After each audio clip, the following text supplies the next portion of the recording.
And so let's really dive into the real problem. And here's the real problem, and lean in for this is, as fathers, just two words: we fall. That's the problem. We fall. Life knocks us down. What do you do when fatherhood doesn't go as planned?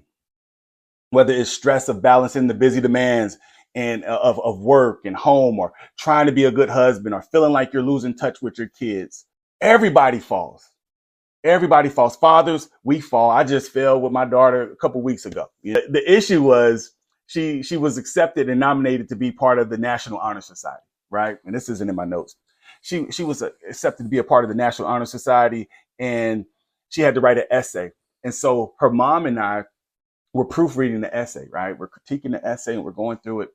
And she just needed some help. And I intended to help her. But when Daddy chimed in, I was a little bit heavy-handed with my help. And instead of helping her, I hurt her.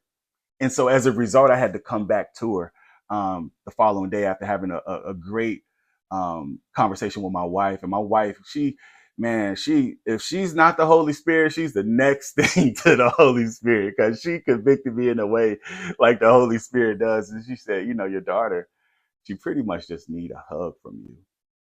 And not you're trying to make things right with words, but she just needs a hug from you.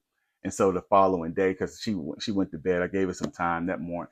I connected with her, and I apologized, and I gave her a hug. And I tell that story to say that, man, we all fall down. Sometimes we miss the mark. We get it wrong. And if anybody feels like that, just type in the chat wrong. Just type in the chat wrong. And if you felt overwhelmed and feeling like you're falling short as a father, just in that chat, just type, man, wrong. Because sometimes we get it wrong. And look, I get it. There's a special kind of exhaustion that comes with being a dad, right? We're all exhausted. We're all tired. You're juggling work. You're trying to be present with your kids, and maybe you're still working on yourself. You're going to therapy. You're going to counseling. I know, I get it.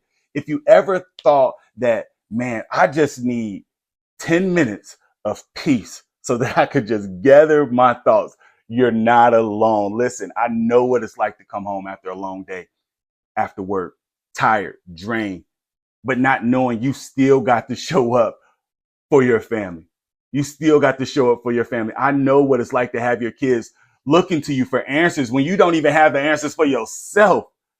You feel like you got to get it together first, but inside you're wondering if you're doing enough, right? Am I doing enough? Do I have what it takes? I know what that's like. I know what it's like to be so tired you could barely keep your eyes open. But your kids still want to play with you. Your kids still need help with homework. Your kids still want you to engage them and play this particular video game. You're exhausted. You can't let them down. I get it, right? You feel like no matter what you do, you're not measuring up. And so if that sounds familiar to anyone, in the chat, just type relate. I can relate to you, Chauncey. Right? You're overwhelmed. You're tired. You feel like you're not measuring up. Just type in relate.